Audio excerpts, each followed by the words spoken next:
je clique n'importe où aujourd'hui. Je lançais la bande-annonce sans faire exprès. Il va vous lancer le générique de fin dans 5 minutes, Maxime. Ouais, il y en a marre, générique de fin, hop là. Si vous manifestez pas sur le chat, dans 5 minutes, Maxime lance le générique de fin. Je l'annonce. C'est Guillaume qui l'a demandé. Hein. Et c'est moi qui porte le chapeau. Donc du coup, The Interview, donc aujourd'hui avec Julien Baker. À l'américaine du coup cette fois. Qui est d'origine du Luxembourg et qui habite en France, donc qui est franco-luxembourgeois vu qu'il travaille au Luxembourg au quotidien. Il a 41 ans et il a fait un bac scientifique et il a fait des études de photographie à Icar Photo à Levallois-Perret. Aujourd'hui, Julien, nous allons essentiellement parler de ton travail de réalisateur et plus précisément sur le film Article 1942 qui est ton dernier projet d'envergure, si j'ose dire, vu que tu as fait un film en confinement comme nombre d'entre nous. Voilà. Mais on va parler du coup de ce gros projet-là. Est-ce que du coup tu pourrais nous pitcher Article 1942 ? Alors, Article 1942, c'est l'histoire d'un couple qui se retrouvent dans leur 4x4 et il y a une ambiance un peu tendue et un peu mystérieuse. On ne comprend pas tout de suite ce qu'ils font. Ils rentrent dans la forêt et ils tombent sur un homme armé qui visiblement les attendait. Il leur demande une somme d'argent et qu'ils ont sur eux. Donc on comprend que c'est un rendez-vous qui devait être prévu. Et puis voilà. Donc ils suivent cet homme dans la forêt. Ils arrivent près d'une maison. Et ensuite, j'en dirai pas plus parce que sur un court-métrage, si on va trop loin, il n'y a plus rien à voir. Donc voilà, le début, c'est ça. Donc c'est un peu qu'est-ce que ce couple fait dans cette forêt et pourquoi il rencontre cette personne. Et bah du coup, je vais lancer la bande-annonce.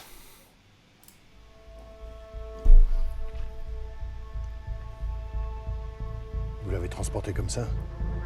On a dû passer des barrages.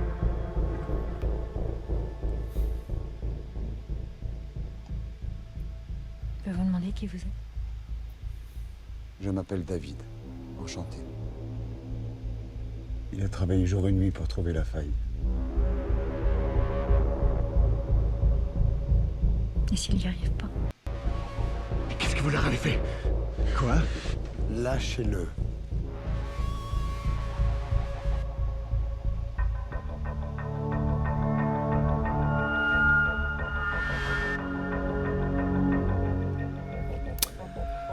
Voilà, donc c'était la bande-annonce d'Article 1942.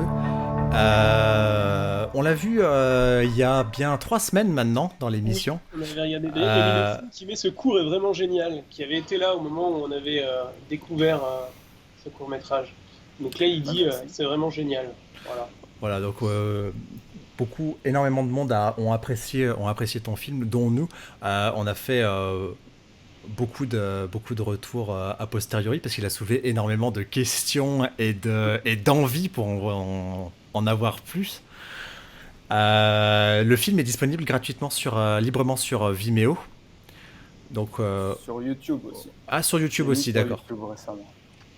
Ouais. Bon, bah, on partagera le lien YouTube, je l'ajouterai dans la playlist dans ce cas, parce qu'on a une playlist sur YouTube pour les films qu'on regarde dans la sélection coup de cœur.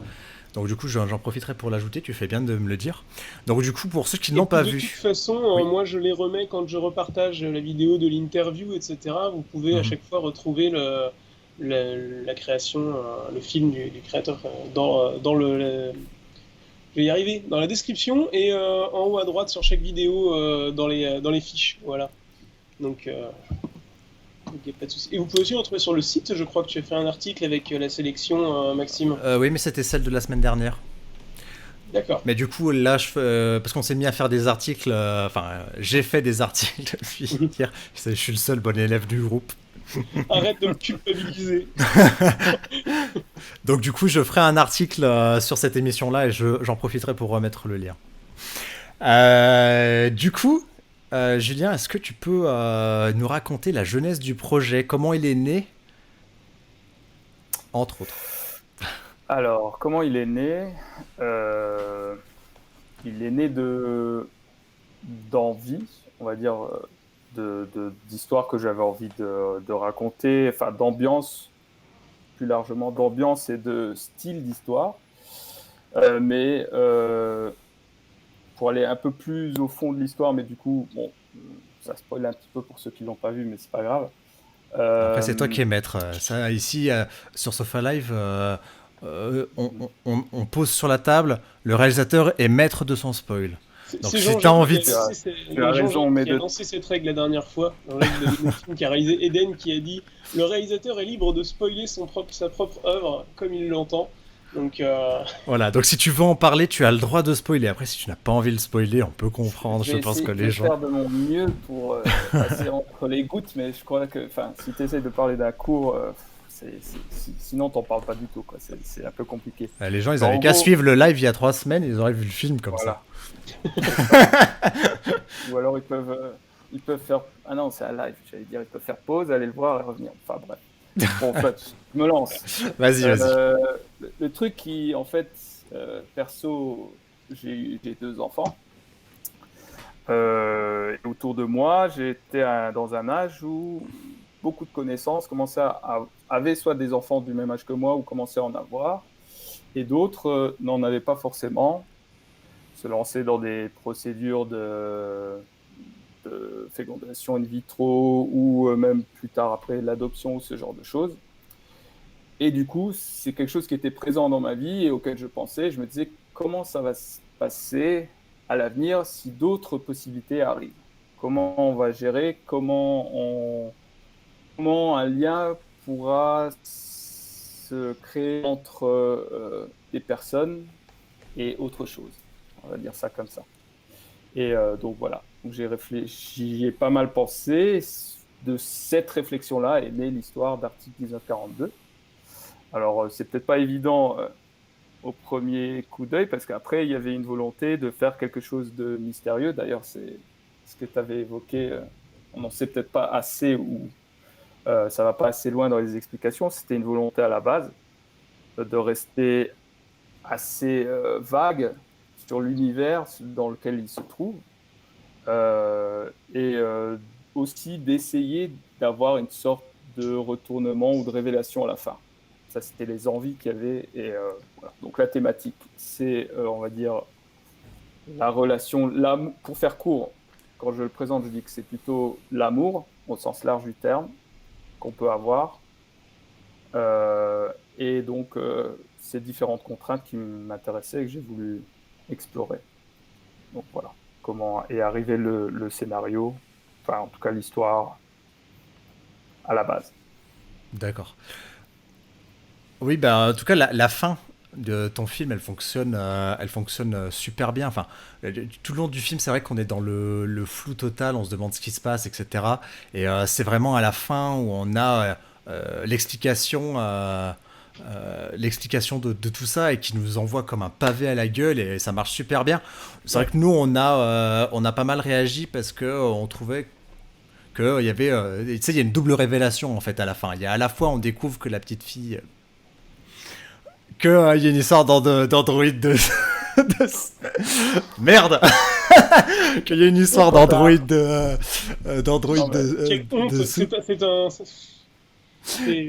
Et en plus de ça, il y a l'explication de l'article, et en fait tout ça s'enchaîne à la suite, et en fait t'as pas le temps de te remettre du choc, du premier choc, qu'il y a le suivant qui enchaîne direct comme ça. Et c'est pour ça d'ailleurs tu sais qu'on avait dit qu'on avait manqué quelque chose, et t'as dû nous reprendre sur Discord pour nous dire mais il y a l'article, il faut lire l'article, etc. Et là c'est revenu à ce moment-là. Mais parce qu'en fait, il y a le double, et du coup, t'as pas le temps de te remettre du premier. C'est un choc émotionnel qui est tellement puissant que du coup, le second, comme c'est du texte, t'as l'impression c'est le générique, c'est terminé, tu peux te reposer, mais en fait non, il faut encore rajouter une surcouche de... Voilà, bon, c'était surtout ça qui nous avait perturbé. Mais en vrai, il est frustrant ce court-métrage. En fait, on aimerait bien avoir une suite, c'est-à-dire qu'il y a un univers qui se crée, c'est ce qui avait été dit dans le chat, et ce qu'on avait dit aussi, c'est qu'il y a un univers qui est qui a été créé, et en fait on a envie d'en savoir plus, et on a envie de voir vraiment comment ils évoluent dans ce monde. Du coup, il y a aussi la frustration d'en vouloir plus. Ouais, on va dire que ça, je le prends comme un compliment. C'est plutôt une bonne chose Oui. si on a envie d'en voir plus. Bon, après, je suis d'accord sur le fait qu'un court-métrage doit se suffire à lui-même aussi, hein. Absolument. Bon, après, moi, j'ai beaucoup, en fait. Alors, donc, je suis producteur aussi de ma société qui s'appelle Skill Lab, et j'ai un associé qui s'appelle donc Gwenaël François. C'est donc avec lui que je monte tous les projets, on fait tout ensemble, on va dire. Et quand j'ai écrit ce projet-là, c'était beaucoup plus explicite dans les premières versions. Ouais. On comprenait plus clairement. Et donc, c'est avec lui que j'ai. Lui, il voulait aller encore un peu plus loin, et du coup, je me rends compte que heureusement qu'on n'est pas allé encore plus loin, parce que sinon, ce serait vraiment encore moins clair. Mais tu vois, on a vachement élagué dans les dialogues. J'ai l'impression, bon, j'ai pas envie de dire que les gens doivent revoir plusieurs fois mon film, mais si tu le revois une deuxième fois, je pense que tu fais attention. Il y a des dialogues qui sont un peu cryptiques la première fois, parce que tu dis, mais de quoi il parle? Et je pense que si tu as lu l'article, tu réécoutes surtout la discussion entre la mère et David sur le perron. Oui, Je tu pense que comprends mieux. tu as plus de données sur le monde dans lequel ils vivent, Oui. mais ça reste encore assez flou, je suis assez d'accord. Mais oui, moi je me suis fait un monde dans ma tête. Après, c'est clair que dans un quart d'heure, il n'y a pas tout. Mais Ce qui est fort, c'est que du coup, vous avez réussi à le mettre en image, c'est-à-dire que vous avez réussi à créer l'univers. Ah, mais on sent quand on voit le film qu'il y a un background qui est absolument énorme et hyper travaillé. Et c'est vrai que on nous lâche des petites gouttelettes comme ça d'histoire et d'éléments. Et il faut qu'on essaye de se faire une idée de ce qu'il y a derrière. Et comme dit Guillaume tout à l'heure, c'est vrai que c'est frustrant parce qu'on a envie d'en savoir plus.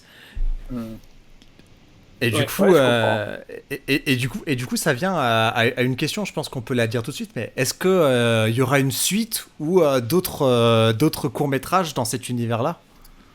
Ça avait été demandé dans le chat. Je crois qu'il y a quelqu'un qui avait dit à quand la série?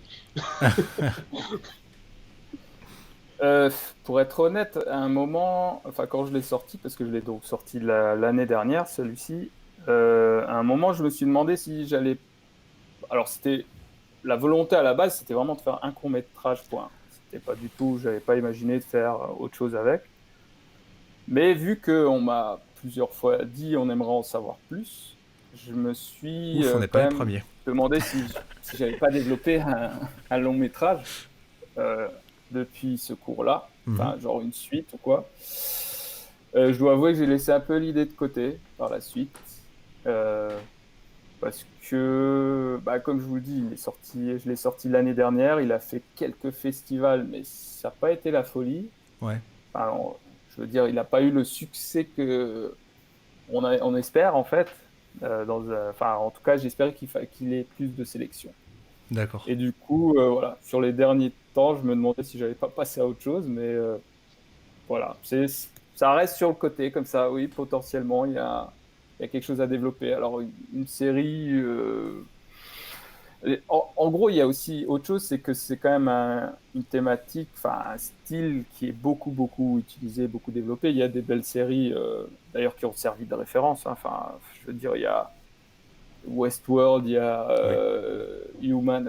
Almost Human, je crois que c'est ça. Enfin, il y a plein de choses dans Il y a Arte qui avait une genre-là. série sur les humanoïdes, il me semble. C'est ça, c'est Almost Human. Ouais, c'est ça, ouais. Et les Américains en ont fait comment on appelle ça, un remake. Enfin, il y a Minofi qui dit Real Humans. Oui, Real Humans, pardon, c'est ça le vrai titre, exactement. Très bien. Donc voilà, après, ça devient dur de. Moi, j'ai fait donc un moment, une histoire, une tranche de vie dans ce monde-là. Maintenant, développer une série complète là-dessus, faut être original, quoi. Voilà, je suis pas sûr. Mais bon, j'abandonne, je le laisse de côté, comme ça, je verrai bien. Il y a plein d'autres choses à faire, donc je sais pas. Dac. Bon. Il y avait The Hateful Ben, j'avais pas noté, mais The Hateful Ben qui disait que oui, très travaillé et belle photographie. Voilà, quand il y a des compliments. Alors, la photographie, je vais quand même citer parce que c'est un super chef-op, c'est Reynald Capou. Voilà, qui a fait notamment son premier long, qui s'appelle The Room de Christian.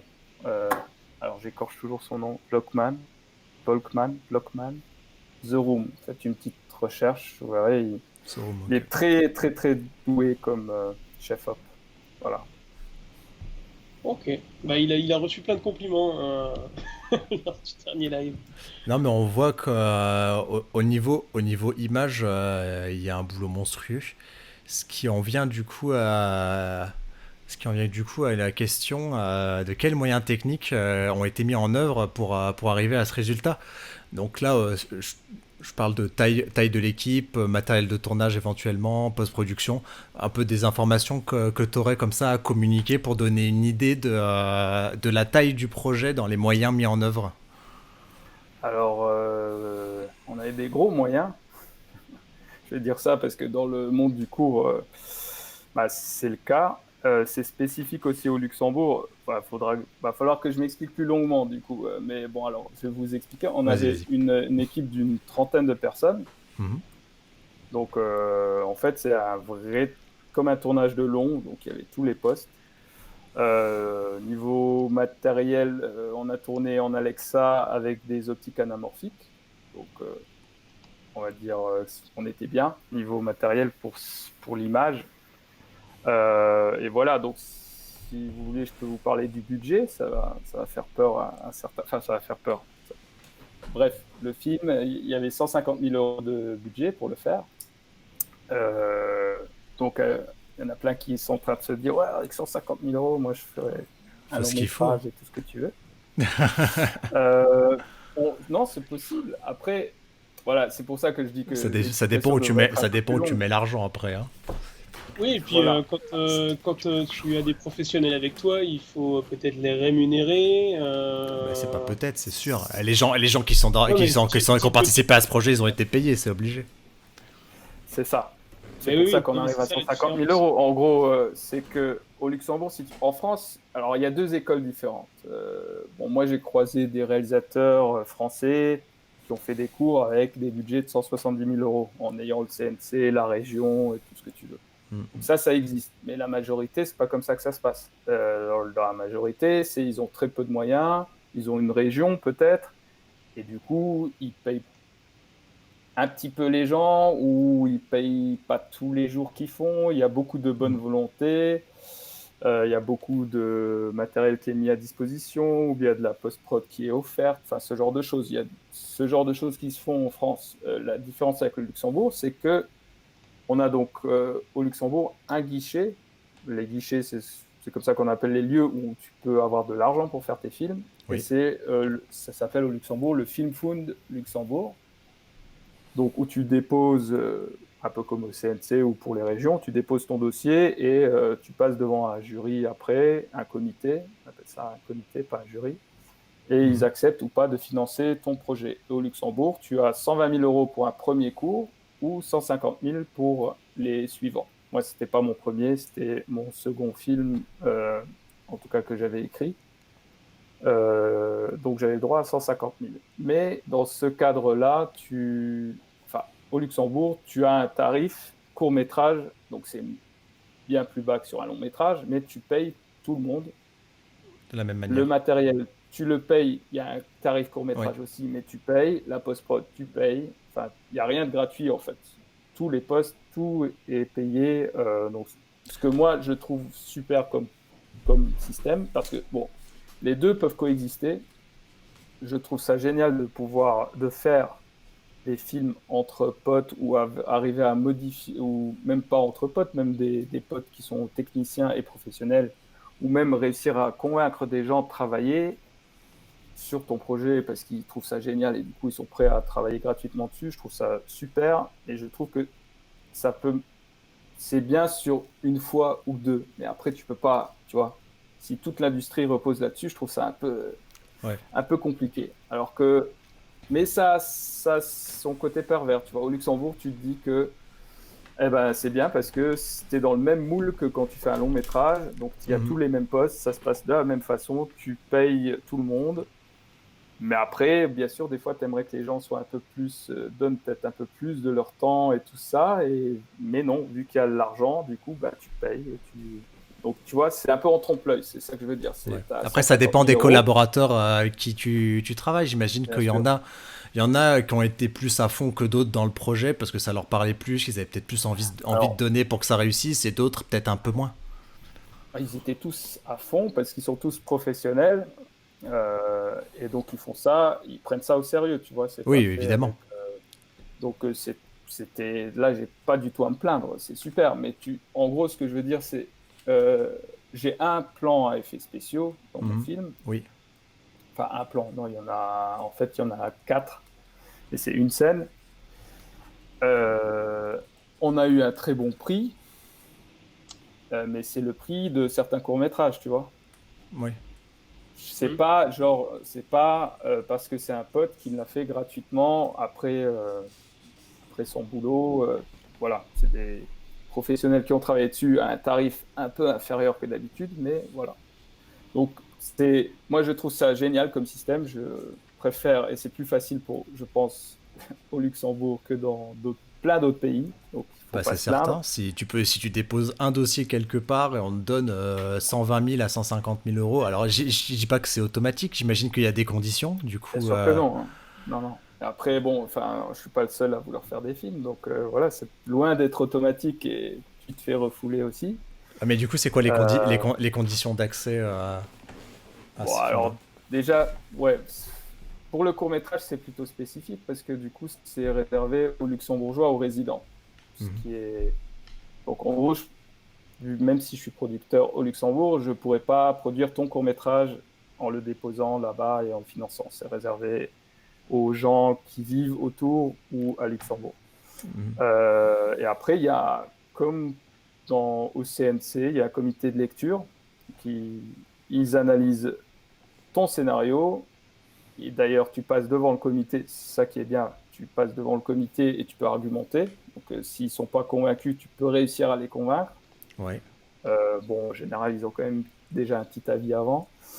Mais tu peux peut-être les faire changer d'avis ou bien lever un doute. Et puis, bien sûr, ils analysent le côté économique, dans le sens où si ton budget il est monté normalement, et si tout fait sens, bien sûr, ils regardent la stratégie de distribution et tout ça, mais sur les cours, on va pas se mentir, il n'y a pas... Ils doivent pas être très regardants sur cette partie-là. Un peu...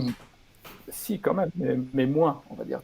Tu vas pas faire tu peux pas dire on va tout mettre en œuvre pour faire un succès et on va gagner de l'argent avec un court-métrage. Tu n'en gagnes pas.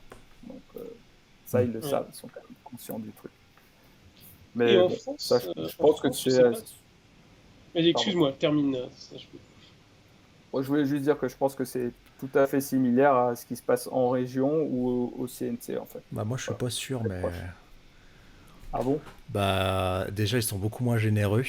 Et puis, oui. Il faut savoir qu'il y a le CNC, ils choisissent par copinage la majorité du temps, et ils ont des catégories de films qu'ils préfèrent financer plutôt que d'autres. Moi, pour te donner un exemple, mon épouse, elle a écrit un film post-apo steampunk. Le gars qui a reçu son dossier, il a dit c'est super ce que vous avez écrit, mais c'est pas du tout ce qu'on produit. Donc voilà. C'est bien connu. Mais ça, refoule d'office à cause du genre. le genre, c'est difficile à financer, quoi, et à convaincre. Ça, c'est sûr. Ouais, mais le problème, c'est que du coup, on peut pas. On passe pas devant la. C'est pas genre, ils prennent tous les dossiers, ils les étudient tous, et puis après, s'ils ont un doute, ils t'appellent pour que tu viennes argumenter, pour les convaincre de pourquoi ton film il mérite d'être fait. Voilà. Non, ils disent celui-là, il rentre pas dans nos canons, non merci, et ils le mettent de côté direct. En fait, t'as même pas ta chance de pouvoir défendre ton projet. Oui, ça, oui, je connais un peu moins le système français, mais j'en ai... non, mais autant profiter du système luxembourgeois. Je veux dire, moi, tous les jours, je déménage au Luxembourg. Hein. Ah, ben, tu peux toujours tenter, mais il va falloir que tu y vives déjà pendant 5 ans avant de pouvoir déposer. Du coup, Ouch. c'est un projet, quoi. Hein. C'est pas pour tout de suite. Mais du coup, Non, mais après, en France, ouais, il y a aussi des choses, tu disais Maxime, mais c'est vrai qu'il y en a beaucoup moins. Comment ça se passe en France déjà? Mais en France, bah, les régions ont des fonds de soutien, mais souvent c'est des sommes qui sont pas si élevées que ça. Le CNC de toute façon, il finance pas plus de la moitié du film. Donc voilà, sur un budget de 150 000 euros, ils mettront pas plus de 75 000. Ouais. Les régions, je sais pas, ça doit dépendre des régions. Les villes peuvent donner, mais encore ça dépend des villes. Je parlais de Lyon en off tout à l'heure. La ville de Lyon, par exemple, ne finance pas le court-métrage du tout. On leur a écrit, ils nous ont répondu que c'était le rôle de la région et que eux ne finançaient pas de court-métrage. Voilà, donc ils s'en foutent concrètement. Mais bon, il n'y a pas que Lyon. Hein. Là, tu vois, actuellement, j'habite à Saint-Étienne. Je sais que la ville Saint-Étienne donne de l'argent pour les courts-métrages. Mais ça balance On finit par déménager dans des villes qui ont de l'intérêt pour nous, tu vois. Euh, les villes, en même temps, c'est super que ça existe, mais je pense que ça peut pas aller très loin, enfin, niveau budget, ce qu'ils peuvent mettre. Du coup, enfin, moi, Non, je sais que la c'est pas région, c'est pas des grosses sommes, mais je veux dire par principe, ils participent et en principe quand ils participent, il y a des facilités pour te faciliter la vie sur le tournage, tu vois, genre ouais. ils te font pas trop chier pour les autorisations, ils t'ouvrent des lieux qui sont un peu d'accès restreint, enfin voilà, ils s'impliquent en principe Il y a dans le peut-être court-métrage quoi. tu gagnes peut-être aussi en visibilité à un certain moment, ou en crédibilité. Oui, il parle de toi aussi, hein, j'imagine, Voilà. sur les réseaux sociaux. À la ville de Saint-Étienne, pour donner un exemple, parce que j'habite là, ils sont hyper actifs sur les réseaux sociaux, plus que toutes les villes de France. Mm. Et honnêtement, ça peut te donner une visibilité plutôt sympathique, je pense. On a Minofilm qui avait une question et qui demandait si tu avais eu, Julien, des opportunités de diffusion TV au Luxembourg. Alors non, là, ça c'est le grand point négatif au Luxembourg, c'est qu'il n'y a qu'une chaîne officielle, c'est RTL. Où les Français doivent connaître RTL. Donc RTL est né au Luxembourg, parce que c'est Radio-Télé Luxembourg, RTL.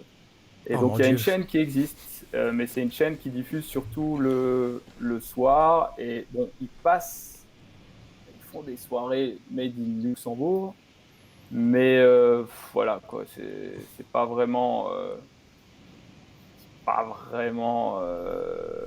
comment dire, déjà rémunérateur. Et puis bon, le public est assez restreint, parce qu'au Luxembourg il y a 500 000 habitants, peut-être 600 000 maintenant, mais donc c'est pas énorme. Hein. Mais par contre, sur mon premier court-métrage, 22h22, j'avais un distributeur et du coup, il a été diffusé sur TV5 Monde. Donc, c'est lui qui a réussi à le vendre par la suite, une fois qu'il existait le film. TV5 Monde, il est passé sur. Après, il l'a vendu dans différents pays, au Japon, des choses comme ça. Donc, ça, c'était plutôt cool. Voilà. Mais au Luxembourg, non. Il y a très peu qu'il y a que cette chaîne-là, qui ne finance pas d'ailleurs. Hein. Enfin, eux, contrairement à la France. Ils sont pas Bon, la obligés. France, ils ne sont pas obligés. Mais enfin, t'as quand même France Télévisions, Arte qui finance du coup. Bon, pour y avoir accès, c'est super chaud. Mais au Luxembourg, ça n'existe pas du tout. Il y a que donc voilà, tu as l'avantage t'as qu'un guichet, mais si le guichet là dit non, ben, c'est fini. Tu n'as aucun moyen, à moins de le faire sans moyen ou l'autofinancer, c'est fini. Donc en France, c'est plus le parcours du combattant, mais si tu as un refus, tu peux encore aller voir toutes les autres régions, enfin voilà, tu as encore d'autres possibilités, on va dire, avant que ce soit vraiment mort. Oui. Mais du coup, c'est moins simple. Et du coup, C'est et c'est difficile de connaître toutes les aides existantes. Il faut faire la chasse à la moindre, Et au ça, c'est moindre parce qu'il y en a truc, quoi. beaucoup. Oui, mais il y en a beaucoup, mais des petites. Tu vois, il y aurait un guichet unique, tu vois, par exemple, sur Internet, une entrée unique. Tu mets ton projet et en fait, ça te l'envoie dans toutes les commissions dans toutes les commissions de financement, etc. Et ils te disent là où t'as été reçu, etc. Tu vois, ça, ce serait mais le rêve, tu vois. Ouh là là, mais Ce serait tu vas le travailler rêve. pour la collectivité ou pas? Parce que la communication déjà dans la collectivité c'est compliqué, alors intercollectivité, Ah, c'est ça qu'on sait pas faire en France. Et En plus, c'est super dur à. Enfin, t'imagines le nombre de projets qu'il faudrait lire. Ouais. Enfin, déjà, comme ça, ils ont du mal à trouver les lecteurs et pouvoir étudier le nombre de dossiers qu'ils ont. Mais alors, s'il fallait étudier tous les dossiers de France, bon, après, c'est une question d'organisation. Mais Oui, c'est je clair pense que ce c'est une serait question plus simple pour d'organisation. Après, les ils peuvent les réalisateurs. répartir sur plusieurs commissions comme ils le font actuellement. Parce que là, si tu rates une commission, tu vois, il faut que tu attendes 3-4 mois avant de pouvoir renvoyer ton projet, etc. Alors que là, si ton dossier, tu vois, il est monté, tu l'envoies, ils disent, bah voilà, votre dossier, il sera étudié lors de telle commission. Et tu vois, c'est à la suite, tu vois. S'il y a un an de délai avant que ton dossier soit étudié, ben, c'est qu'il y a trop de films avant toi, avant que ton dossier soit étudié, et c'est comme ça. Mais au moins, il n'y a qu'une seule entrée, et, euh, et tu t'embêtes Ouais, pas à faire bah, la chasse au moins de trucs, quoi. je vais pas te contredire vu que c'est ce qu'on a nous, donc, et que j'en suis très satisfait. Ouais, mais tu Donc, vois, ils font simple au Luxembourg, c'est bien. C'est très bien. ouais, mais encore une fois, c'est un pays qui fait 80 km de haut et je sais plus combien de large, donc voilà, c'est plus facile à organiser, on va dire ça comme ça. Du coup, bah, je propose qu'on continue dans nos questions. Comment s'est constitué le casting? Est-ce que tu as fait des auditions ou est-ce que c'est des contacts ou des collaborations précédentes? Alors, j'ai fait aucun essai en fait. C'est des acteurs que je connaissais, dont je connaissais le travail ou que je connaissais, on va dire ça comme ça. Il y a Hervé Sogne qui joue David, qui était déjà dans mon premier court-métrage et avec qui on a collaboré plusieurs fois. Donc lui, c'était assez évident que je voulais lui proposer un rôle. Et après, les parents, c'est des acteurs assez demandés au Luxembourg, mais que je connaissais, à qui j'ai proposé le projet, ils ont accepté. Joël Delso, pareil. En gros, je me suis imaginé mon casting, je leur ai proposé, j'ai eu de la chance, ils ont dit oui. Donc, ça a été assez simple et efficace sur le coup, pour le coup. Donc, j'ai pas eu de casting à faire. Voilà. Parce que du coup, j'imagine que les aides du Luxembourg, elles imposent le choix d'acteurs qui sont luxembourgeois et une équipe qui est luxembourgeoise. Alors, Et de tourner sur la le sol règle, luxembourgeois. c'est tout à fait ça. La règle, c'est 100% de dépenses au Luxembourg. Donc, bon, après, ils font des exceptions. Et bien sûr, tu peux, sur les acteurs, par exemple, tu peux quand même te permettre d'avoir, si tu as plusieurs acteurs dans ton film, tu peux te permettre de travailler avec un Allemand, un Français ou un Belge ou plusieurs. Faut argumenter, en fait. Et après, si toi, tu as un cours et que tu as, je sais pas, un acteur connu français qui a accepté de jouer dedans, ils vont pas dire non. Ils sont d'accord. Mais bon, ça arrive rarement. Mais quoique, il y a Cyrus Nejvad, qui est réalisateur luxembourgeois, et qui a travaillé avec. Alors, je sais plus si c'est Alain Delpy. Mince, son prénom m'échappe. C'est un comédien français. Ça me dit vaguement quelque chose là, ce que tu me dis. C'est le un père Delphi, peut-être. de Julie Delpy. D'accord. Possible. Ah, je suis peut-être en train de mélanger les noms. Enfin bref. Peut-être. Donc Ah. lui, il a fait. On- euh, Dans le chat, ils disent Albert Delpy. Albert Delpy, merci. Oh là là, je suis mauvais à chaque fois. Merci Ouais, le ouais. chat. T'as pas la mémoire des noms, t'es comme moi. Ah ouais, je c'est suis mauvais c'est- pour les c'est noms. Nils qui nous dit ça. Bonjour Nils.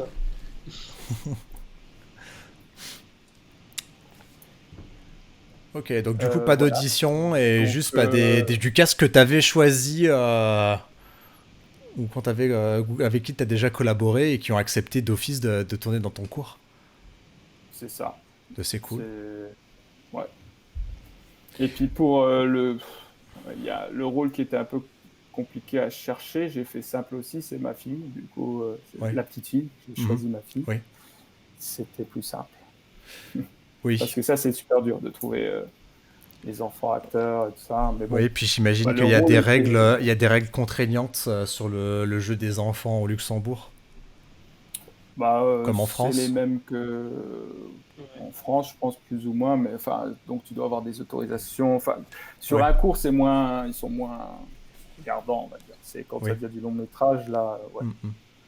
C'est Ouais, c'est toujours plus simple de faire tourner ses propres enfants, au moins c'est sûr. t'as pas de problème avec avec la conscience et les autorités, tu dis c'est mon gosse, je suis au courant, je t'aurais. C'est ça, voilà. Ça C'est fait plus simple. un truc au moins. Ah oui, c'est clair. Autant s'enlever des contraintes. Ouais. On a Nils qui demande ton inspiration sur le genre du film si tu devais choisir un ou deux films de science-fiction référence. Alors, on va dire que visuellement, il y a la série Westworld qui m'avait inspiré, surtout la première saison. Et puis, il y avait bien sûr un lien évident avec AI, même si c'est pas Oui. le même registre, mais c'est un peu le même genre d'histoire, on va dire. Oui, c'est vrai que ça m'a fait C'est- penser à AI Intelligence Artificielle de Spielberg, Ouais. ton cours. Bon, sans J'ai vouloir. j'ai Voilà, retrouvé, j'ai retrouvé quelque chose en tout cas. c'est c'est de l'inspiration, hein, bien sûr. J'ai pas Oui, oui, essayé oui, de oui, oui.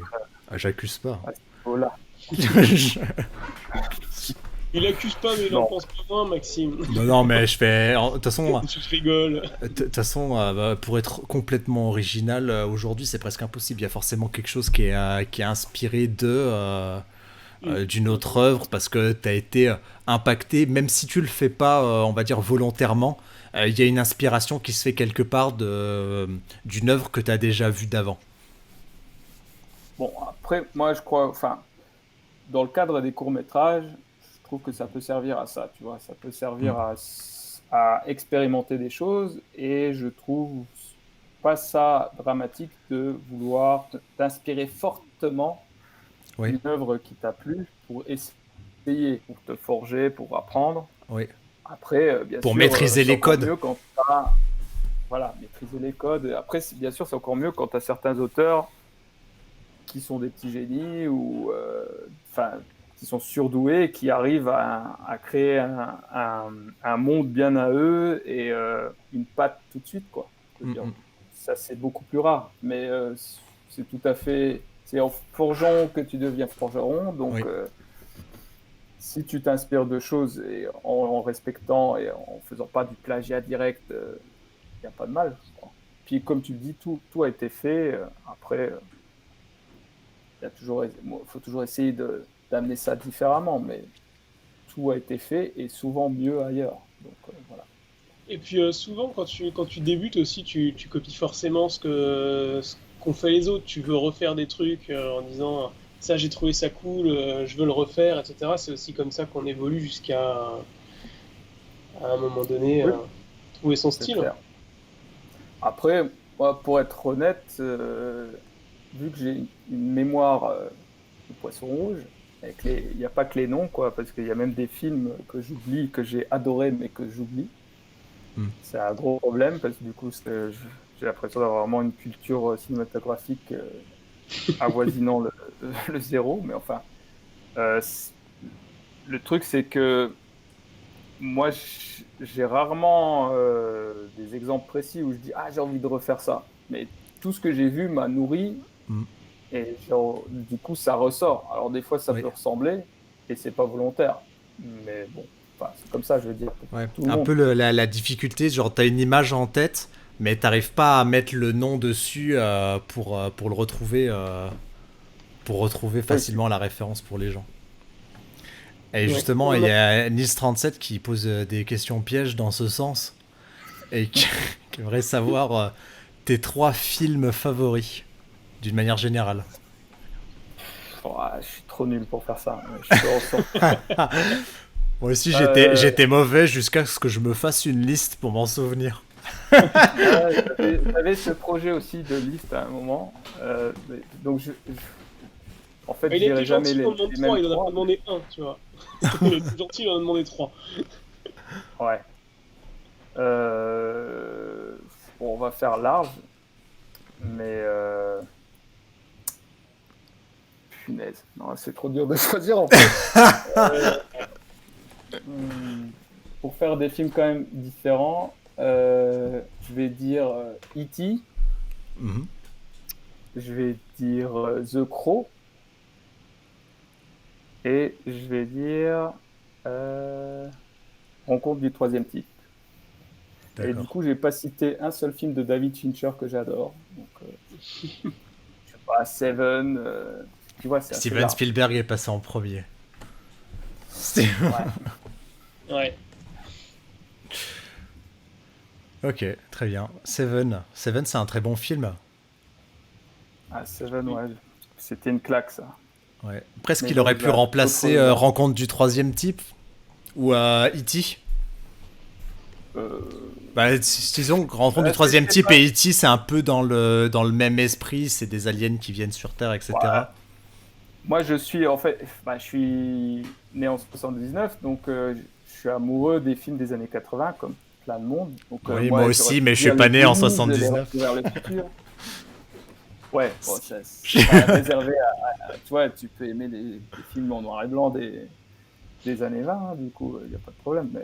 Mais bon, moi, je suis attaché pas mal aussi à ces films-là. Enfin, Ouais. c'est ce qui m'a donné envie.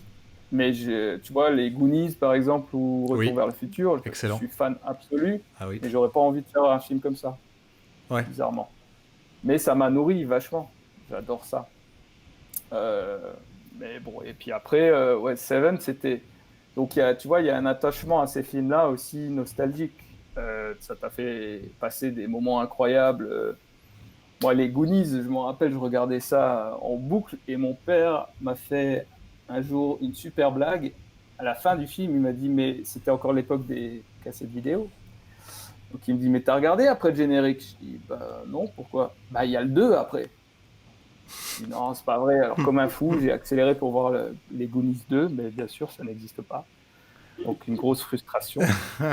Mais si, ça, je l'ai voilà. vu, Donc, moi. ça, c'est des films, c'est méchant presque. Hein. C'est la maltraitance presque, je trouve. C'est de la Mais maltraitance. bon. Je l'ai vu, mais je crois qu'il fallait rester 3 heures après. Faut attendre devant la télé et ça arrive. Et ça arrive tout seul. Bon, en gros, il y a des films nostalgiques comme ça, et il y a des films où tu as pris des claques. Enfin, je me rappelle que Seven, j'ai vu ça au cinéma, et ça m'a retourné. Et puis Alien 3, à l'époque, j'avais vu Alien 3, ça m'avait aussi... j'avais les mains... j'avais peur avant que le film commence. Bon, après, ça s'est mieux passé, mais la première séquence m'avait fait peur. Enfin, et c'était plus, je m'attendais à un truc qui fasse vachement peur, et du coup, c'était plus tout ce que je m'étais fait dans ma tête avant, même si le film, je l'aime bien. Hein. Ouais. Mais Seven, Mais c'est voilà. pas que ça fait, Après- c'est pas ça fait peur, c'est plus extrêmement psychologique. Oui, Seven, ouais. Et puis visuellement, c'était les images, ça reste une référence pour moi, hein, visuellement, Ouais. Seven. Et après, il y a Fight Club, ça m'a retourné le cerveau aussi, il y a Requiem Oui. for a Dream, enfin, bon, bref. Il y en a tellement. Voilà, ça vient. Et on a dépassé les trois films là, allègrement. En plus, on a parlé que de bons films. Là, que j'ai vu, c'est ça qui est bien. On a Minofilm qui dit il était pas le 2 sur ta VHS. et qui dit Je vais me racheter un magnétoscope exprès pour le voir si Minofilm m'envoie la cassette. Faut que t'envoies ta cassette maintenant, Minofilm. Surtout que Jean-Jacques, il a les pellicules. Hein. On l'a vu là, il y a 2 semaines. Oui, c'est vrai. Il va nous dire que c'est sur la pellicule. Il disait également qu'il avait retrouvé le côté mélancolique de Blade Runner dans 1942, le gardien qui était super attachant. Ah bah merci. Ça, Blade Runner, bien sûr, c'est aussi un des films tout en haut de la liste. Je sais pas quoi répondre à ça, ça fait plaisir. Parce que c'était ça aussi, c'était un challenge du coup. David, je suppose qu'il parle de David, du coup, quand il dit le gardien, c'est par rapport à mon court-métrage, si j'ai bien compris. Oui. Voilà, comment jouer ce rôle-là. Il y a eu des propositions du comédien Hervé Sun, et du coup, c'était un choix assez voilà, tranché, moi j'ai accepté et assumé. Et du coup, il y avait quand même la volonté de rajouter de l'émotion en restant très neutre quand même. Et je pense qu'il y est arrivé. Après, ça, c'est moi qui juge mon propre film. Du coup, c'est difficile, mais je suis content que quelqu'un ressente ça aussi. Du coup, je le trouve attachant. Super. Oh, c'est top. Bien joué pour avoir trouvé la référence, du coup. Je vais enchaîner, du coup, on a parlé rapidement des lieux de tournage. Donc, est-ce que ça a été. C'est des lieux de tournage que tu connais ou est-ce que tu as prospecté le lieu de tournage? Comment tu les as trouvés? Bah, Comment s'est fait le choix? bah, du coup, on avait un repéreur et qui m'a fait plein de propositions. Et c'était pas facile à trouver en fait, un chalet en forêt qui puisse faire quand même habitation, tu vois. Donc, parce qu'au Luxembourg, il y a pas mal de chalets, mais des chalets de scouts. Parce que les scouts sont encore très présents au Luxembourg. C'est pas tout à fait comme au Luxembourg, parce que comme en France, on a beaucoup l'image catholique des scouts. C'est un peu plus, on va dire, même s'il y a aussi des scouts catholiques. Mais bon, enfin bref, le scoutisme est très présent, donc il y a beaucoup de chalets de scouts au Luxembourg en forêt, mais du coup, les intérieurs sont très... c'est des chalets pour loger 15-20 personnes, donc tu vois, tu as des dortoirs, les cuisines sont très... pour faire manger du monde, donc ça convenait pas trop, donc ça a été un peu plus compliqué de trouver celui-ci. Mais je l'ai en fait repéré dans un long métrage coproduit au Luxembourg. J'avais vu le lieu dans ce film et je me suis dit, si c'est une coprod luxembourgeoise, il y a des chances que cette scène-là soit tournée dans le coin. Et du coup, je me suis renseigné, on a réussi à le trouver comme ça. Bien joué. Bien joué, bien joué. C'est un peu la chasse au décor, parce que pour l'avoir repéré dans le film et avoir après pu le retrouver comme ça. C'est encore un avantage de la taille du pays, tu vois. Si Oui. tu arrives toujours à connaître quelqu'un qui connaît telle personne, et du coup, voilà, tu poses la question à quelques personnes et tu arrives à avoir l'info. D'accord. Okay. On a quelques questions dans le chat. On avait encore une question de Niels qui demandait si tu devais choisir un Fincher, lequel tu choisirais? Pardon, si je devais choisir un Fincher, c'est ça? Ouais. Il est intéressé par ta culture cinématographique. En fait, Niels, je me demande si c'est pas Nilton qui est directeur de casting au Luxembourg, parce qu'il s'appelle Nilton Martins. Je me demande si c'est pas lui. Veuillez vous identifier, monsieur. Veuillez vous identifier. Il me pose des pièges comme ça, c'est pas sympa. Je crois que, en fait, ouais, je suis un fan conquis de Fincher, donc je les aime tous. Mais je mettrais Fight Club peut-être tout en haut. Parce que Fight Club, ça a été quand même tellement différent de ce qu'on voyait à l'époque. Il y a plein de trouvailles visuelles. Et à l'époque, les twists comme ça, on en voyait beaucoup moins. Et je m'attendais pas du tout à ça.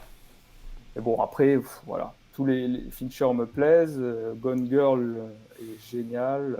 Zodiac, j'aime beaucoup, mais c'est du coup plus lent. Je le mettrais peut-être plus bas dans la liste que les autres. Panic Room était sympa aussi. The Game, il faut que je le revoie.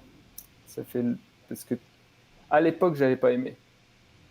Quand je l'ai vu, The Game, j'avais pas aimé. Et voilà. Voilà, et c'est bien Nilton, du coup. Démasqué. Alors, il y avait une autre question. Vas-y, je t'en prie. Désolé, Maxime. Non, vas-y. C'est le chat qui pose des questions aujourd'hui. Et on a The Hateful Ben qui demandait comment tu travailles avec tes acteurs, la direction, etc. Alors, c'est une question un peu large peut-être. Alors bon, je pense que c'est beaucoup le choix des comédiens qui est important en fait. Donc la première phase c'est ça.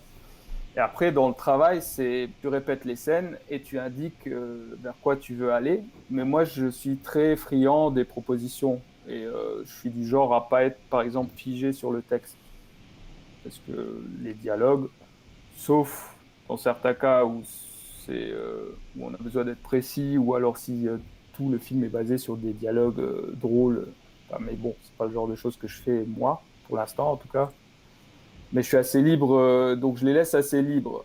Je leur explique ma vision du personnage et on discute. Après, je suis très preneur de ce que eux peuvent amener au personnage. Et c'est souvent, par exemple, comme je disais tout à l'heure,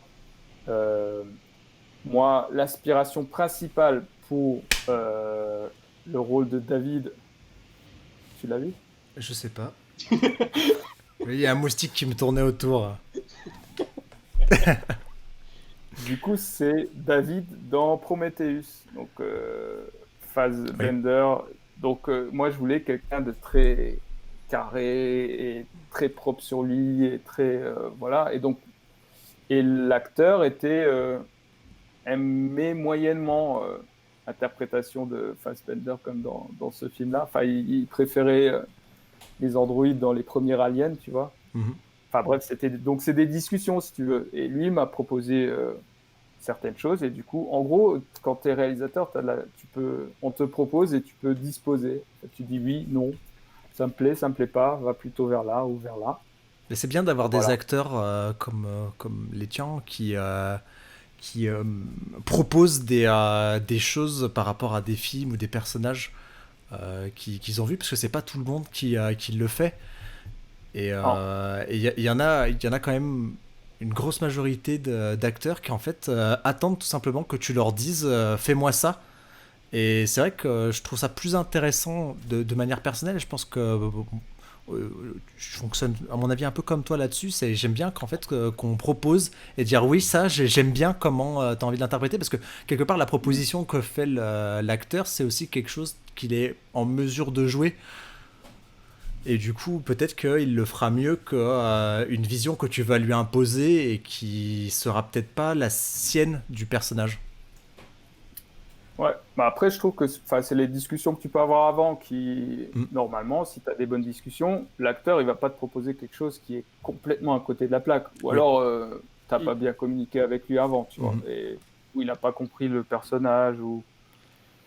Mais voilà, enfin. Après, moi, je dois avouer que moi, je suis quelqu'un de très, étant photographe à la base, de visuel. Donc, j'aime beaucoup l'esthétique, les plans, et donc le jeu d'acteur, et la direction d'acteur. Il y a beaucoup de réalisateurs, ils se foutent complètement de l'image, et eux, ce qui les passionne, c'est les acteurs et comment les forger et manipuler pour arriver à quelque chose qui, voilà. Moi, je suis plutôt du coup à forger l'image et puis être dans une relation où j'attends que l'acteur m'aide à donner vie au personnage et j'oriente, vu que c'est mon rôle. Du coup, je dis si c'est ma vision ou pas. Et des fois, je peux être convaincu. Des fois, c'était pas du tout ça que j'attendais. Et puis, je dis, ah ouais, mais quand lui le fait, ou elle, c'est super intéressant et j'adore ça, quoi. Donc, ok, on va par là. Donc voilà, j'ai pas de secret de dire. Alors voilà, tu te rappelles quand tu étais petit et que ta mère, elle te privait de ça, bah pense à ça maintenant, vas-y. Tu vois, ce genre de trucs. T'es pas un réalisateur tyrannique en fait, c'est ça que tu veux nous expliquer. On a Zoé de Fullben du coup qui dit c'est comme ça que je vois les choses également. J'ai eu l'occasion de bosser avec un réal très strict sur le ton et les textes et j'avais moyennement aimé. C'est bien d'avoir cet échange avec eux. Bon bah il est d'accord avec toi. Après, ça dépend. Hein. Enfin, je veux dire, il y a des réalisateurs qui sont insupportables et tyranniques et qui savent exactement ce qu'ils veulent. Parce que je sais quand même ce que je veux. Donc, ça, je trouve que ça reste important. Il faut savoir parce que les mecs qui sont là, je sais pas comment. Ça, perso, moi, j'aime pas trop. Ouais. Donc, je sais ce que je veux. Je sais rapidement dire si j'aime ou j'aime pas. Mais tu vois, il y a des réals qui ont des réputations d'être super strictes et voilà, c'est écrit comme ça, moi je veux que tu dises ça, et voilà, et puis ça fait des chefs-d'œuvre après, donc il n'y a pas de règle. Il y avait le making-of, j'avais regardé le making-of de Kaamelott pour le coup, avec Alexandre Astier, où du coup tu vois que tout c'est de l'humour, etc. Donc il y a un rythme, une façon de parler, etc. qui est toujours la même. Et tu le vois. Enfin, toi, t'entends la phrase de l'acteur, tu dis bah c'est bon, elle est bien. Et lui, il a derrière, il fait non, non, c'était pas comme ça. Et il reprend, mais sur des trucs, c'était au poil, au poil près, quoi, à la seconde près. Il y avait le rythme qui allait pas, donc il refaisait faire comme ça 15 fois la scène pour ce genre de choses. Ouais, mais je pense qu'Asti il est Moi, aussi très exigeant sur le texte. oui, en plus, là, carrément, c'est. Mais ça, moi, je suis admiratif de ça. Hein. Après, pour le moment, en tout cas, c'est pas comme ça. Et ça peut arriver que sur une scène, tu as quelque chose en tête et sur le rythme, tu veux arriver à quelque chose. Donc, tu le dis, mais voilà. Oui, ça peut après, venir tout le ponctuellement. temps comme ça. Mais ça m'impressionne, quoi, quand je vois ce genre de. Bah, en plus, il faut quand même avoir une sacrée confiance en soi pour dire ce sera comme ça et pas autrement. Et tu le fais, parce que si tu te plantes, c'est de ta faute du coup. Hein. Bah, c'est l'expérience. Mais dans tous les cas, c'est la faute du réal si c'est planté. Oui. Bah, Dans tous les ça. Après, il y a un moment, tu as autant de personnes qui viennent pour concrétiser un truc que toi, tu as envie de faire. Ils se mettent à ton service. Alors, tu fais pas le film tout seul, mais après, c'est à toi d'assumer quoi, tes choix. Ah ouais, c'est sûr. Il y a Nils qui dit Kubrick, par exemple, aussi. Comme réalisateur tyrannique. Je dis aussi que Hilton Martins est directeur de casting, mais il est surtout comédien. Et d'ailleurs, il est dans Article 1942, tout à la fin. C'est la deuxième personne qu'on voit dans la révélation de la fin, si vous voulez mettre un visage dessus. Il va falloir que je revoie le film alors. Ouais, il va falloir qu'on regarde. Salut Minofilm, Jean-Jacques, sûrement. À bientôt. Oui. Merci d'être venu. Il nous dit au revoir. Au revoir. Et merci. Et il te remercie, Julien, d'être là. Je vous le dis du coup, revenir sur les décors, parce que du coup on a fait quelques écarts sur la partie comédien, etc. Moi, ce que je voulais savoir, c'était qu'est-ce que tu attends d'un décor et comment tu composes avec le décor. Est-ce que tu es plutôt du genre à préparer en amont, un peu dans la manière comédien au final? Est-ce que tu es strict sur un découpage que tu as réalisé, ou est-ce que tu es au feeling avec le lieu, tu vois? Alors, tu veux parler du décor ou du découpage du décor. Bah, pour moi le décor, il va avec le découpage des plans dans un sens, tu vois, parce que tu peux adapter ton découpage en fonction du décor. En gros, est-ce que tu adaptes le découpage au décor, ou est-ce que tu adaptes le décor au découpage? Il y a pour moi, il y a deux phases. Moi, je suis très du coup visuel, et du coup, quand je lis quelque chose, je vois des images dans ma tête. Et j'essaye de trouver des lieux qui correspondent pour pouvoir faire les plans que j'avais en tête. Et après, il y a la dure réalité du repérage, et de trouver un lieu, et ça correspond jamais exactement à ce que tu voulais. Mais bon, voilà. Après, je sais que sur mon premier cours, on avait storyboard. J'ai eu la chance d'avoir un storyboard sur tout le cours. Donc, on fait en amont. Et on a réussi à être assez proche, quoi, du storyboard. Donc là, sur Article 1942, j'avais fait un storyboard photo. Ouais. Sur les lieux, une fois que j'avais trouvé les lieux de tournage. Donc j'ai redécoupé après. Mais ça reste, oui, il y a plein d'images que j'avais déjà en tête avant et qu'on a recréées, du coup, dans l'esprit. Là, je suis pas... En tout cas, pour moi, ça doit être préparé. Oui. Il y a toujours l'accident heureux qui arrive parce que il y a un moment où il y a des scènes qui n'étaient pas prévues, alors tu la tournes comme ça, ou alors tiens, là il y a le soleil qui passe à travers les branches, vite on va faire un plan là. Ça, c'est arrivé. Mais globalement, je suis pas du genre à arriver sur le tournage et dire bon, qu'est-ce qu'on fait? Bah tiens, on va peut-être mettre la caméra là, puis on verra. Enfin, non, pour moi, il y a quand même, ça doit être déjà bien défini avant, quoi. Enfin, un maximum en tout cas. D'accord. On a Nils qui est parti, du coup, qui dit bonne suite à vous. Et merci Julien. Et du coup, on a Genji Shkna qui dit salut Julien. Genji Scan. Et ça, je crois que c'est le storyboarder dont je viens de parler. Ah, ben voilà, on vient de chanter les louanges du storyboarder. Si je veux un illustrateur, si c'est bien lui, parce que ce serait un hasard, parce que si Gengis Khan parce que c'est Gengis Khan Artwork. D'accord. Il est Identifiez-vous, extrêmement monsieur. Ah, c'est bien lui, dis merci. Bien, oui. Moi, j'avais des questions sur le storyboard photo. T'as dit que t'avais fait un storyboard photo. Du coup, je suis très curieux de comment t'as réalisé ce storyboard photographique. Alors, comme je te disais, j'ai eu la chance du coup de faire sur 1 ou 2 jours, vu que j'avais pas 10 000 décors. Il y avait le décor principal, Ouais. et vu qu'on l'a trouvé bien avant, j'ai passé une journée sur le décor avec le, du coup, le premier assistant et la deuxième assistante réalisation qui étaient avec moi. Et du coup, ils ont fait les personnages et les champs contre champs. Je faisais voilà, le cadre que j'imaginais. Ouais. Donc ça a servi de base. Hein. Je ne veux pas dire que c'est resté figé comme ça absolument Oui. après. Mais c'est avec ça que j'ai fait tous les plans, je les ai recréés en photo. D'accord. Ah ouais, Ouais. c'est pas mal, c'est original. Je t'avoue que c'est quelque chose que j'y aurais pas pensé. Bon, moi, d'une manière personnelle, quand je fais un découpage technique, je fais toujours un gribouillis sur certains plans qui Pareil. méritent de l'être. Genre pour un champ contre champ, je m'amuse pas à faire un gribouillis, mais pour des plans qui sont un peu, on va dire, complexes et qui doivent ressembler à quelque chose de bien précis, j'aime bien faire un dessin. Moi, du coup, connaissant, je vais dire son vrai nom, c'est Grégory Lay, Gengis Khan. Il est tellement bon que moi, j'ose pas faire de dessin parce que je trouve ça trop pourri quand je le fais. Et donc, je suis très à mort. Alors, j'aimerais bien qu'il soit tout le temps à côté de moi pour pouvoir dessiner tout ce que je veux, mais c'est pas possible. Donc, ouais. Donc, vu que je suis photographe, je me suis dit, bon, bah, sur ce coup-là, j'avais pas les moyens de payer Gengis Khan parce il est tellement, tellement cher, tellement il est bon. Non, là, je fais des blagues de mauvais goût, c'est pas vrai. En fait, il est pas cher du tout. Et puis, si vous avez des courts-métrages, je vous invite à prendre contact avec lui.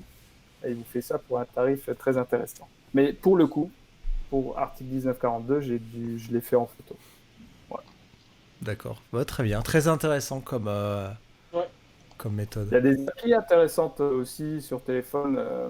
Du coup, il y a Artemis et Cadrage qui sont pas mal parce que du coup, tu peux régler déjà la caméra que tu vas utiliser Oui. et le set d'optique que tu vas utiliser. Du coup, ça peut te faire une vraie référence pour le chef-op. Ça dépend du chef-op si ça l'intéresse ou pas. Et des fois, c'est lui qui le fait avec le réal, mais ça peut être intéressant ce genre d'appli parce que du coup, tu fais vraiment déjà le cadre comme prévu et tu as tous les métadonnées, genre quelle optique faut utiliser, à quelle hauteur tu étais. Bref, et du coup, tu peux ressortir un PDF avec tous les photos que tu as prises et tous ces données-là. Donc ça peut être un outil intéressant aussi pour faire un découpage. C'est comment ça s'appelle? Il y a Artemis, qui est un peu plus vieux, et Cadrage, qui est plus récent, et donc je trouve que Ça me dit quelque chose, je me demande si c'était pas tombé dessus c'est sur moins- l'App Store. c'est visuellement, je trouve, plus épuré et plus chouette. Et surtout, tu peux même, dans Cadrage, peut-être qu'Artemis le fait aussi, mais dans Cadrage, tu peux même maintenant filmer. Avant, D'accord. tu pouvais faire que des photos, mais dans Cadrage, tu peux aussi filmer ton plan. Donc, si tu as un mouvement et tout ça, D'accord. du coup, à la limite, tu pourrais faire... si tu as de la chance et que tu n'as pas 36 000 lieux et que tu as le temps, tu peux faire ton film déjà comme ça et le prémonter, si tu veux. Et comme ça, tu as une vraie base pour discuter. Mais bon, pour faire ça, il faut vraiment avoir le temps et les moyens, quoi. Hmm. Ouais. Effectivement, c'est disponible. C'est que comme sur si tu App faisais Store, ton j'ai film l'impression. plus ou moins 2 fois, quoi. Enfin, avec les mêmes moyens, bien sûr. J'ai Oui. l'impression que c'est disponible que sur App Store. D'accord. Oui, sur Ceux qui iPhone, chercheraient. désolé. Artemis, je me demande si c'est pas disponible pour Android. Mais bon. Ouais. Bon, c'est simplement pour ceux qui chercheraient. Mais en tout cas, c'est bien d'avoir des petits outils comme ça. C'est intéressant. Je ne connaissais pas, Les personnellement. petits tips. Sinon, un bon oui. appareil photo, ça fait l'affaire. Bah oui, du coup. Mm. Storyboard photographique, très bien. Moi, je retiens parce que j'utilise un appareil photo au quotidien, alors c'est vrai que je pourrais pourrait faire cette méthode-là. Du coup, que retiens-tu de l'expérience de tournage sur Arctic 1942? Est-ce que tu es sorti grandi? Oula, c'est un grand mot ça. Enfin, en tout cas, moi, j'adore fabriquer. Donc la partie tournage, j'adore ça. Donc après, c'est toujours en dents de scie, hein. Tu as des moments super agréables, d'autres stressants parce que tu te dis que tu vas pas réussir à faire ce que tu voulais et tout ça. Mais chaque tournage, ouais, bah, tu apprends des choses. Tu sais que la fois d'après, tu feras pas pareil certaines choses. Et ça, j'ai envie de dire, c'est à toutes les étapes. Quand tu parles de scénario, tu vois, les lacunes sur mon film que tu as pu évoquer, enfin, je les ai aussi vues et voilà. Donc, si je refaisais le film aujourd'hui, je le ferais différemment. Donc, tu apprends tout Spoil le mes temps. questions. Et sur ça, voilà. Donc, du coup, sur le tournage, ouais, c'était une expérience de plus avec des acteurs plutôt, plutôt expérimentés et bons. Et ça te nourrit. Donc oui, sur la direction d'acteur et voilà, tous ces points-là, travailler en équipe.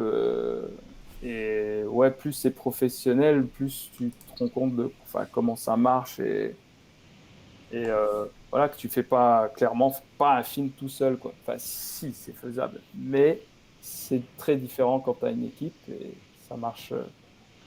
Et moi, j'adore ça. Enfin, ouais, je prends du plaisir. Je sais qu'il y a des réals, des fois, ils sont plus à l'aise au scénario et puis à la post-prod et qui n'aiment pas trop le tournage.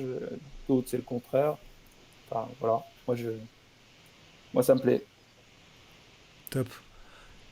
Du coup, je propose qu'on regarde ton film précédent, ton premier film, si je me trompe, hein, tu me le dis. Donc, financé aussi par le Luxembourg. C'est ça. Donc, on va regarder la bande-annonce. C'est parti. Donc, il s'agit de 22h22. C'est ça.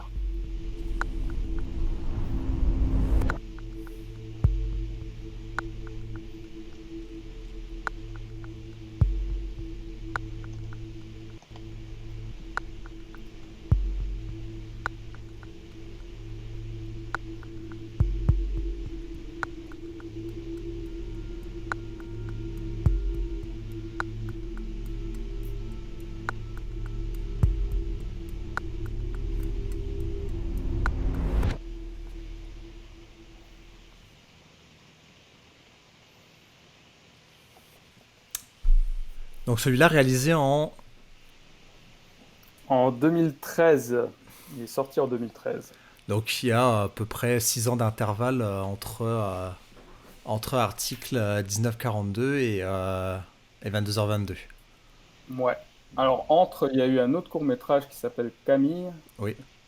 qui était, on va dire, plus une commande, entre guillemets.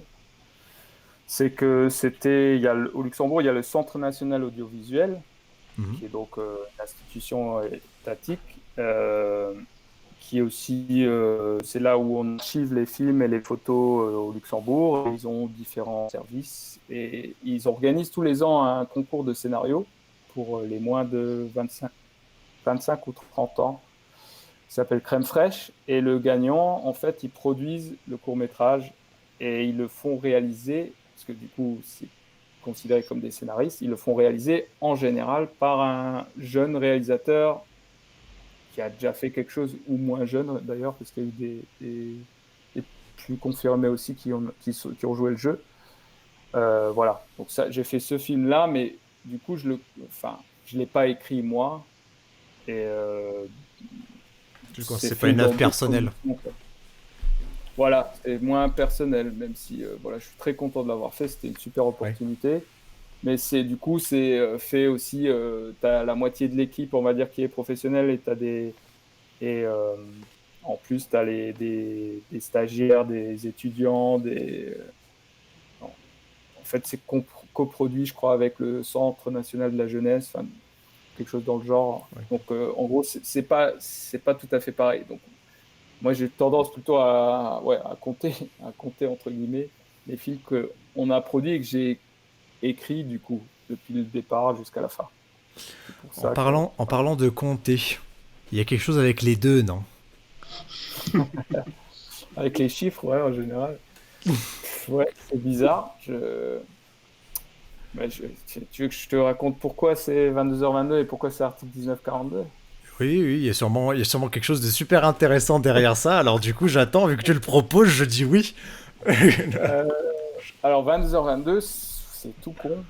Alors, c'est que souvent, le soir, quand je matais la télé, je regardais l'heure sur le côté et je tombais sur 22h22. Et enfin, ça m'arrivait souvent. Et du coup, je me suis dit, il doit y avoir un truc spécial avec cette heure, cet horaire-là. Et je me suis dit, il y a quelque chose à faire, quelque chose qui se passe de bizarre à cet horaire-là, l'horaire miroir. Enfin, graphiquement, je trouvais que c'était spécial déjà. Enfin, il y avait quelque chose qui m'attirait. Donc, je suis parti là-dessus. Voilà, j'ai dit, tiens, je vais essayer d'écrire un truc un peu dans l'esprit de la quatrième dimension qui arrive à cet horaire-là, 22h22. Voilà, ça c'est pour 22h22. Et article 1942, bah, le but c'était donc l'article de loi. Donc j'ai regardé comment étaient écrits les articles de loi et enfin, la façon de donner les numéros. Alors c'est pas pareil au Luxembourg et en France, mais. Et du coup, il a fallu choisir des chiffres. Et là, je suis allé chercher, en fait, en 1942, Isaac Asimov a écrit les trois lois, enfin les lois de la robotique. Donc ça vient de là. D'accord. Donc c'est un clin d'œil, en fait, à ça. D'accord. Mais On a ça le n'a fin pas mot de sens, l'histoire. enfin, c'est plus un clin d'œil qu'un sens profond. Voilà. Ouais, mais je parlais des deux spécifiquement parce que l'autre film que tu m'as envoyé, qui était une publicité, c'était O2. donc, donc, tu vois, il y avait trois projets reliés à ton nom avec des deux dedans. Je me suis dit, il y a quelque chose avec les deux. Ouais, non, alors là, pour le coup, c'est quelque chose qu'on a fait en collectif. Parce que Skill Lab, avant de devenir une boîte de prod, c'était un collectif entre potes qui travaillaient dans l'audiovisuel et qui voulaient faire des trucs, des films. Oui.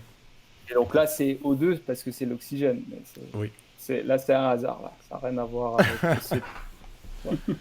Mais peut-être que je suis suivi par le 2, peut-être. Bah, j'ai hâte d'avoir En tout cas, le titre de ton prochain cours. Hein. Suivi, Ce sera S'il y a encore des chiffres, 2022 le prochain film. Ouais, c'est ça. Normalement, c'est 2021, mais bon. Ça dépend de ce qui se passe en ce moment. Mais bon. Du coup, là, pour revenir à 22h22, du coup, qu'est-ce que ça t'a évoqué de revoir cet extrait bande-annonce? Bah, moi, c'est un film qui m'a apporté beaucoup, beaucoup de joie, des super belles expériences, et j'en suis toujours très content. Alors, ça tombe bien. Hein, des fois, on renie, c'est pas qu'on renie, mais on regrette certaines choses. Et celui-là, j'ai de l'affection parce que c'était mon premier film. D'ailleurs, j'ai eu de la chance parce que c'est le premier film et il était produit et financé. Donc, j'ai jamais fait de court-métrage. Si, quand j'étais très très jeune, on a fait Terminator 2 avec mon cousin, sa vie, avec un caméscope.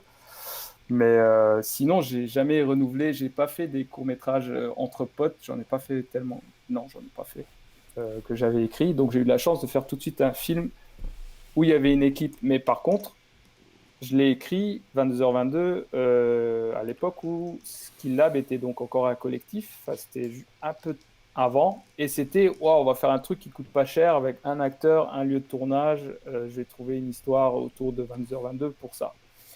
Et ça a pris un peu plus de temps que prévu. Et au final, Skill Lab existait, il y avait le film fond, on s'est dit, tant qu'à faire, on essaye d'être financé. Et c'est passé, incroyable. Et du coup, voilà, c'est devenu plus gros que ça. Et j'ai eu, pour le coup, je te parlais de festival sur article 1942, 22h22 a plutôt bien marché.